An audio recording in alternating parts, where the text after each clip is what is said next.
এবার একটু শুনবো যে রাসূলুল্লাহ সাল্লাল্লাহু আলাইহি ওয়াসাল্লাম কদরের রাতগুলোতে কি কি ইবাদত করতেন। আমি খুঁজে 5টা আমলের কথা পেয়েছি বিশেষভাবে, কমন যে আমলগুলো সেগুলো তো ছিলই, বিশেষভাবে 5টা কাজ রাসূল সাল্লাল্লাহু আলাইহি ওয়াসাল্লাম এই কদরের রাতে করতেন। 1 নম্বর কাজ হচ্ছে তিনি সারা রাত জেগে ইবাদত করতেন এবং পরিবারের লোকদেরকে ঘুমোতে দিতেন না, উঠিয়ে দিতেন।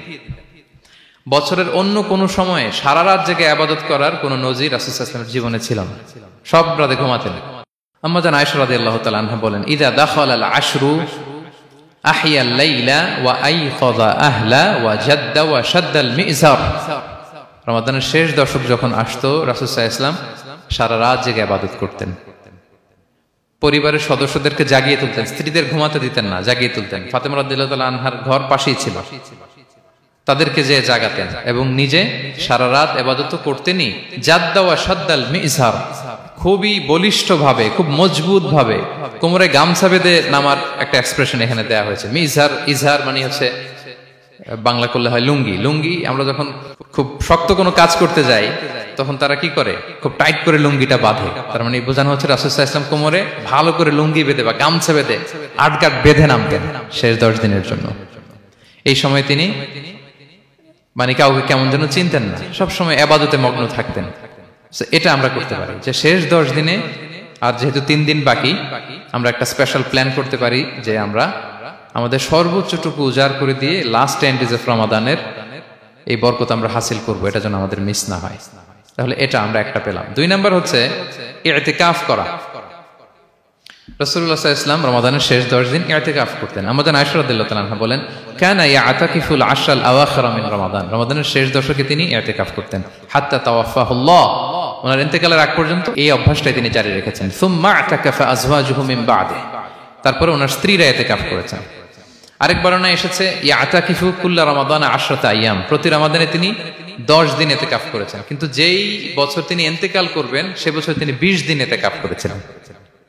প্রতি রমাদানে 10 দিন, আর যে বছর ইন্তেকাল করবেন সে বছর কয় দিন? 20 দিন তিনি ইতিকাফ করেছিলেন মসজিদে নববীতে। তাহলে আমরা এই রমাদানের শেষ দশকে এটা করতে পারি। 2 নম্বর পয়েন্ট হচ্ছে ইতিকাফ করা। আমরা যেন ইতিকাফ করার চেষ্টা করি।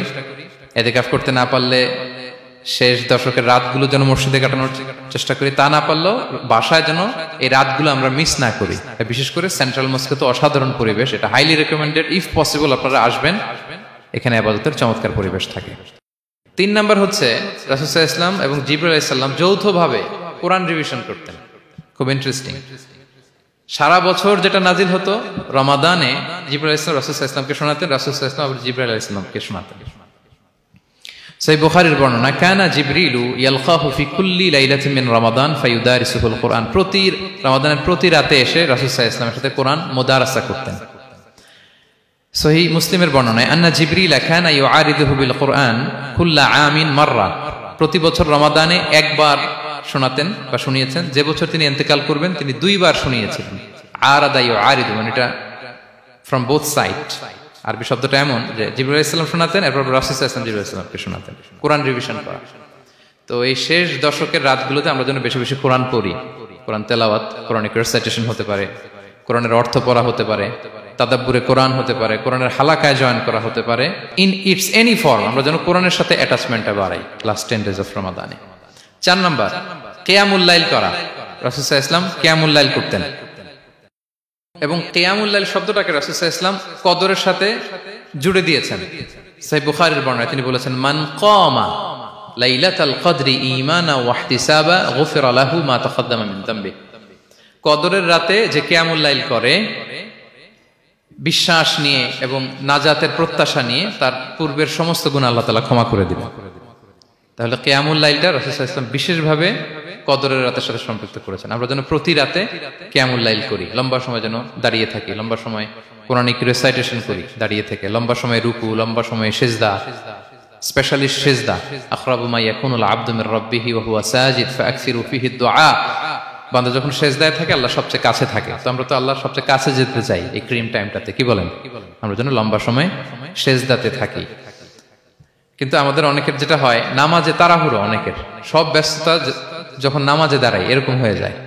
রাসূল সাল্লাল্লাহু আলাইহি ওয়াসাল্লামের সালাত যদি আমরা খেয়াল করি, বিশেষ করে কিয়ামুল লাইলে এত যে সুন্দর ছিল। আম্মা জান আয়েশা রাদিয়াল্লাহু তাআলা আনহাকে জিজ্ঞেস করা হয়েছিল যে